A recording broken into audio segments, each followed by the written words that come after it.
Okay, you could be completing this video on Thursday or Friday, I suppose.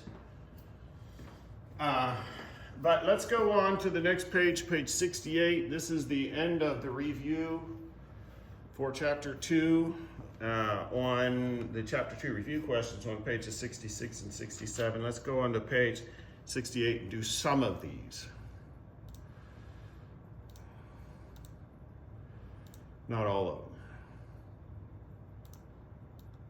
Okay, so number 1 says, if the speed of sound during a thunderstorm is 330 meters per second, how long does it take for the sound to travel 1,485 meters?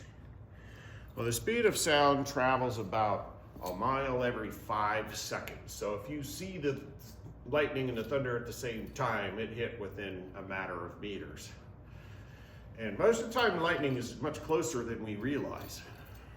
You might see a lightning strike and think it's 5 or 10 miles away, and it could be hundreds of meters away, not even a kilometer away. So usually, for every, you see the flash, count off 1 Mississippi, 2 Mississippi. Usually by the time you get to 10, you don't have it'll be, the sound will be so diffuse that it'll be a kind of a rumble. But within a mile or so, you can hear a nice crack. So you want to take this velocity and divide the displacement by time. But we don't have any directions involved here.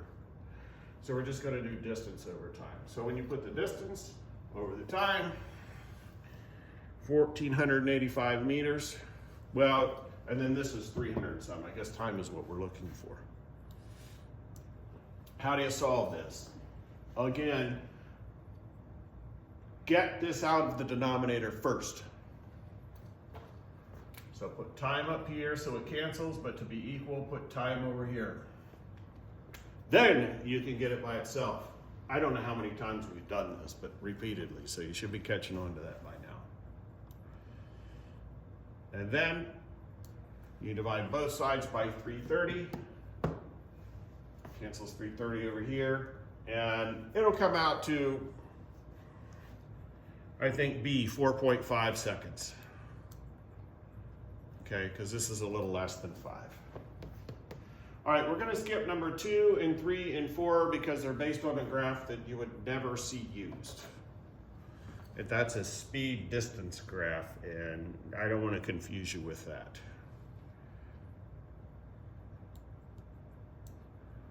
Oops, let's try this again. Number 5, I think. Skier's going down the hill with a speed of 9 meters per second. He'll get steeper, and the speed increases to 18 meters per second in a time period of 3 seconds. It's speeding up. That's a change in velocity because it's a change in speed or direction. In this case, it's a change in speed. So use your acceleration equation. Okay, that was just telling you why we're not using this 2, 3, and 4. Okay.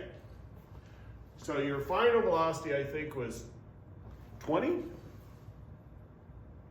No, 18. Starting was 9. Time difference was 3. So what do you do first here? Well, you have to subtract these to get 9 meters per second divided by 3 seconds. And 9 meters per second divided by 3 seconds is 3 meters per second squared. Okay, let's go on. 6, which one of the following best describes an object with constant velocity? Well, you can't change the speed and you can't change the direction, so that's going to be, well, it's asking about acceleration. There's no acceleration. Acceleration is 0 if you're not changing the speed or the direction.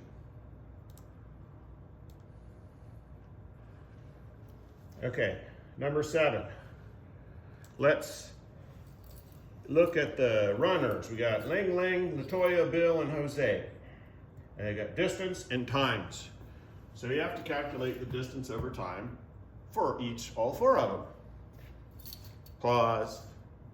Calculate the distance over the time. Calculate the distance over the time. Calculate the distance over the time. Calculate the distance over the time. What is Ling Ling's average? Ling Ling's is the total distance, which is 12.5, divided by the total time, which is 42 minutes, She's going 0.35 kilometers per minute. One thing I ought to have done in here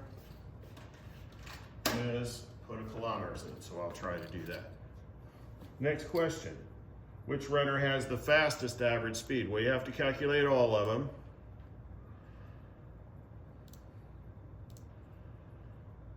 And I need to put a kilometers up here. Let me back up and make. And once you do all of them, you'd find the fastest. By the way, you need to have all those written down. And the biggest one is apparently the third one, which is Bill. None of them are particularly all that fast, actually, I don't think. Well, no, I take that back. That's actually pretty fast. It's 330 meters in a minute. 400 meters in a minute would be just college level, at least. All four runners have the same mass. Who has the smallest momentum? Well, the one here, which is the smallest speed, has to have the smallest momentum if the masses are all the same.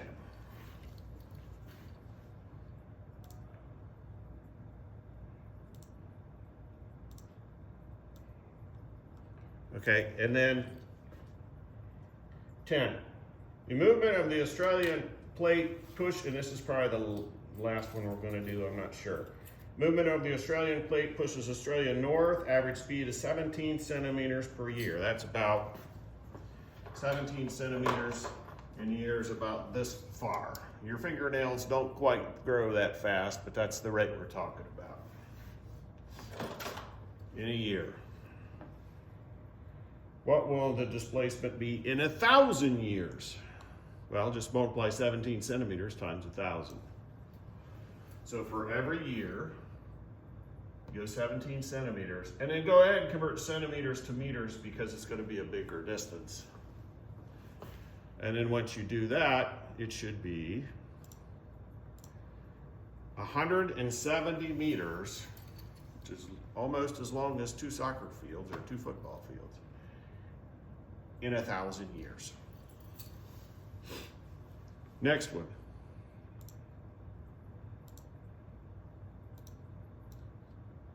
Average speed is total distance divided by the total time.